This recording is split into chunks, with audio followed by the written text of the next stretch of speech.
बात कर रहे थे अपने शौहर से और उन्होंने गौर किया कि हमारी आईब्रो पे फिर कहने लगे कि हमने मना किया था कि आईब्रो नहीं बनवाना, क्यों बनवा ली ना आखिर।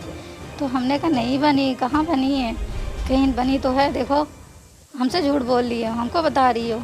तो फिर हम फ़ोन काट दिन वीडियो कॉलिंग करके कह रहे हैं कि मना किया था ना, नहीं मानी बात हमारी, चल अच्छा चल तलाक ले, चल तलाक ले, ऐसे ही 3 बार बोल के फ़ोन काट दिन। पार्लर में आईब्रो बनवाने पर पत्नी को फोन पर दे दिया 3 तलाक। जिस बेटी के दहेज के पैसे बचाने को मरहूम पिता ने रोका था अपने कैंसर का इलाज, उसी को पति ने एक झटके में दे दिया तलाक। सऊदी अरब में ड्राइवर की नौकरी कर रहे शौहर ने अपनी पत्नी को फोन पर ही 3 तलाक दे डाला। पत्नी का कसूर सिर्फ इतना था कि उस मजलूम ने घरेलू फंक्शन के लिए आईब्रो बनवा ली थी। शादी के महज 21 महीने बाद ही फोन पर 3 तलाक दिए जाने से पीड़िता समेत उसका पूरा परिवार सदमे में है। मामला कानपुर के बादशाही नाका थाना क्षेत्र का है, जहां पीड़िता का आरोप है कि पति को लगातार भड़काने में उसके सास ससुर और ससुरालियों का बड़ा हाथ है। आरोप ये भी है कि पुलिस मामले को हल्के में ले रही है। लंबा समय बीतने के बावजूद आरोपी ससुरालियों पर कोई कार्रवाई नहीं की गई।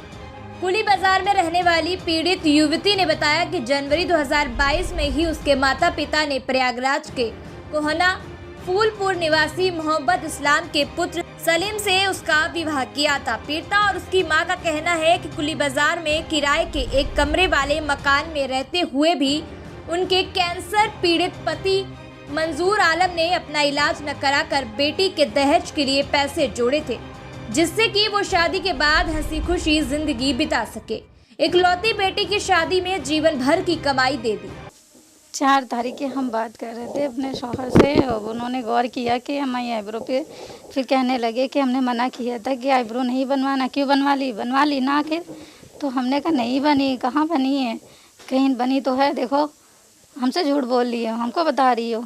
तो फिर हम फ़ोन काट दिन वीडियो कॉलिंग करके कह रहे हैं कि मना किया था ना, नहीं मानी बात हमारी, चल अच्छा चल तलाक ले, चल तलाक ले, ऐसे ही 3 बार बोल के फ़ोन काट दिन। तब से हमारी उनकी कोई बात नहीं हुई है। कहाँ से उन्होंने दिया था तलाक? कहाँ? सऊदी में आईमो पे फ़ोन पे बात कर रहे थे। इसके बाद आप पुलिस के पास गई तो क्या आश्वासन मिला? वहाँ कमिश्नर के यहाँ एप्लीकेशन डाली थी, उन्होंने कहीं जाइए आपका काम अब हो जाएगा। फिर हमें यहाँ चौकी पे बुलाई ने, हम यहाँ पे गए तो उन्होंने उनसे बात की, उनको बुलाया, मालूम नहीं वो लोग आए कि नहीं आए। फिर हम लोग गए नहीं, हम लोग को भी नहीं बुलाए, फिर हम लोग गए नहीं। अब आगे जो सही हो, जो इंसाफ चाहते हैं, और क्या। आपने अपने परिवार से ये बात बताई? हाँ, हमने अपने घर में बताई, हमारे पापा तो हैं नहीं ना, सभी थे हमारे यहाँ पे सब थे। वहाँ पे बताई, अम्मी ने बात की उनसे तो, लेकिन उन लोगों ने कुछ कहा ही नहीं। वो उनसे ही अपने लड़के से बात करी ना, उनसे बोली ना, वो कहेंगे हमने नहीं कहा। अभी आपने बताया कि ससुराल वाले आपको प्रताड़ित करते हैं, किस तरीके से प्रताड़ित करते हैं? हर बात पे बोलते थे, बातों पे बोल के टॉर्चर करना। घर के बारे में कहें कि हम लोग किराए के घर के रहने वाले, यहाँ कोई कारोबारी नहीं है, कोई कारोबार नहीं करता है। और हर चीज़ पे बोले, कपड़े हम फैला दें उस पे बोले कि यहाँ पे कोई अपना घर नहीं है, देखा हो तो जाने। हर चीज़ पे परेशान कर रहे थे जी। क्या मारपीट भी करते थे? हाँ, शौहर मारते तो कोई ना कोई बात पे, अगर हम कुछ कह दें उनके घर वालों को या कोई बात पे बोल दे तो बस हमसे यही कहें कि जो अगर तुम नहीं बोला करो, तुम क्यों बोलती हो, वो लोग जो कह रही हैं कहने दो, उसी पे मारे। क्या चाहती हैं आप? अब जो सही हो, जो इंसाफ है वही करें, और क्या कहेंगे। पीड़िता की मां के अनुसार शादी में खर्चे में कोई कमी नहीं रखी। इसके बावजूद विवाह के 3 महीने बाद ही जब बेटी का पति सलीम नौकरी के लिए सऊदी गया, तब से ही उसकी सास मुजफ्फरी नंद, रुस्खार, देवर सैफ और साकिब व ससुर बेटी को जमकर सताने लगे। दहेज के तौर पर एक मारुति कार मांगने लगे। इसी बीच बेटी के पिता मंजूर आलम की कैंसर से मौत हो गई। लाचार परिवार और दहेज या कार देने में अक्षम साबित हुए। इस पर मायके में अमानवीय किस्म की बंदिशें लगाने लगे। फिर पति ने खुद ही फोन कर बेटी को मायके जाकर रहने को कहा। इस बीच बीते अगस्त में 4 महीनों के लिए पति वापस आया।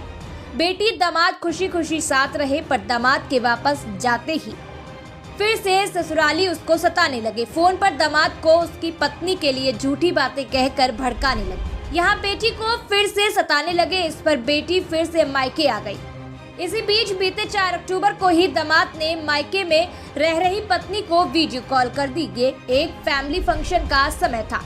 वीडियो कॉल पर पत्नी को आईब्रो बनवाते देखकर दामाद सलीम अचानक भड़क गया। उसने वीडियो कॉल काट कर कॉल की और आईब्रो पत्नी को फोन पर 3 तलाक दे दिया।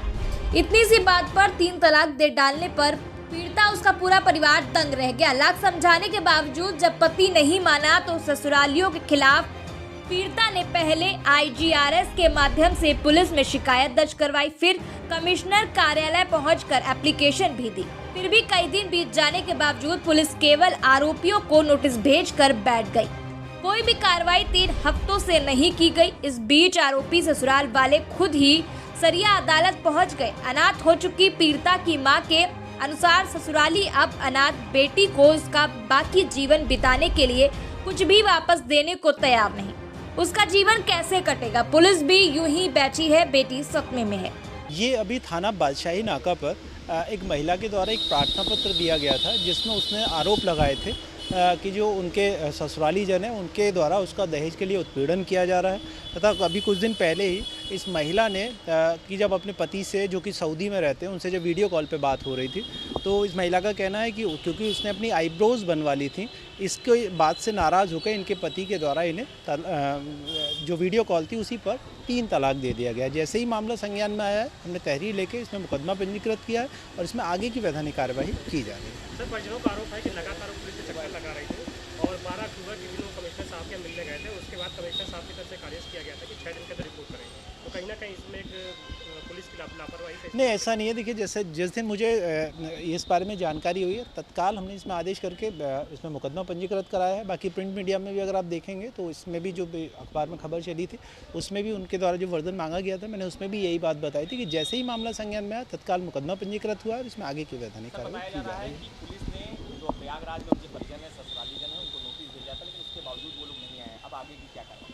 निश्चित रूप से वही मैं आपसे कह रहा हूँ ना, क्योंकि अब इसमें 498 दहेज उत्पीड़न का भी मामला जुड़ा हुआ है और जो 3 तलाक का भी मामला जुड़ा हुआ है। तो दोनों को साथ में कंबाइन करके जो आगे की वैधानिक कार्यवाही है वो की जाएगी।